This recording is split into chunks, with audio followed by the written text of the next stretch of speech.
Hi, I'm Fernando Colon. I'm a proud member of the faculty at Thurgood Marshall School of Law, and I'm joined today here by three of my great colleagues who are going to be presenting later, and our Director of External Programs, Professor Ledesma. So I am speaking to you as an individual professor who is trying to implement learning, who wants to be a part of the new movement. It used to be Plato, it used to be virtue. How can we teach it? So today we still have the same questions. What can we teach? How can we teach? Why are we teaching? So the discussion still continues just up to a higher level. It's not anymore about virtue, it's about experience and learning materials. I come from Thurgood Marshall School of Law, where the mission is to provide students of a variety of racial and ethnic backgrounds a chance to reach the educational dream of becoming a lawyer. So as you can see, once you start having diversity as good as it is, it starts creating a problem because you have different points of views, different approaches, different arguments, so it becomes a problem. So I have to define myself, what is the role of me as a teacher? Well, the old teaching methods, we consider ourselves keepers of information, and our primary role was to teach that information. Well, in today's world, students are different, and we have to change our role to be not imparter rather than keeper. Here's what the students are different. They are computer savvy. They want to learn from computers. And this is how we have evolved. Prior to 1870s, apprenticeships. Typo, 1900s, Socratic method. I'm a victim of the Socratic method, so I know how it is. Clinical education, they took over. Today is now experiential learning, so we have to adapt our role. So how do we do that? Well, we do that through technology and particularly assessment. So I'm going to share with you some stuff that I've done on technology as a professor, as an imparter of knowledge, trying to bring experiential learning. Law schools, the idea of assessment. We've heard that word today, and that's why we're here. That's what we speak about.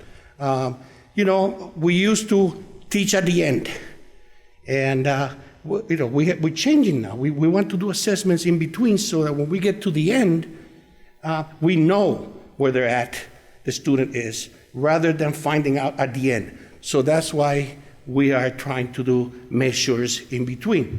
Things have changed. Why have they changed? The market. What else have I changed? Advances in technology. Law firms are requiring more experience. They're saying we want experience. The focus in the classroom, according to the Carnegie report, ought to be not how you think like a lawyer, but we want our students to think about social and ethical consequences. So we have shifted from think like a lawyer to, hey, there are consequences. Best practices, there is the Clinical Legal Education Association. There is a compelling need to change legal education. Most law school students lack on competencies. The primary goal of legal education should be to develop competencies. That's what the clinical education program does. The ABA says our schools are not approaching this in a cohesive institutional level.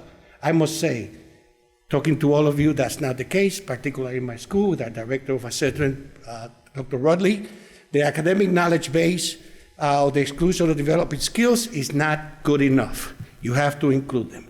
So we use, I have been trying to use formative assessment.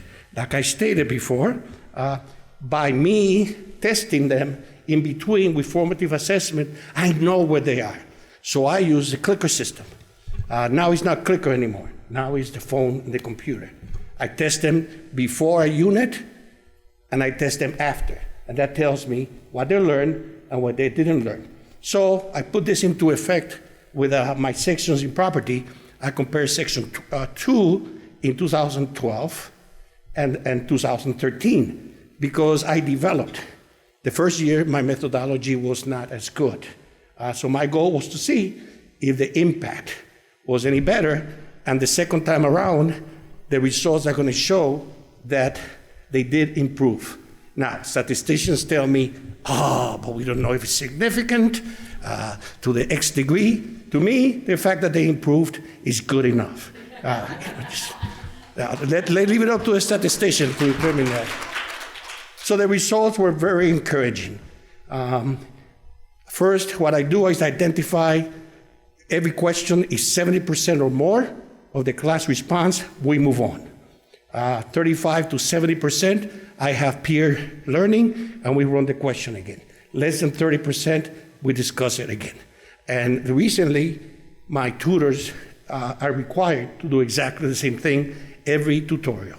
So the results were, I actually moved from the bottom 15, because once we identify the bottom of the class, formative, we pull them out and give them tutorials. We changed that in 2013 with the positive results that it was better. Now, this is a task. To ask a Puerto Rican lawyer and professor to say all this in 6 minutes is an achievement. Thank you.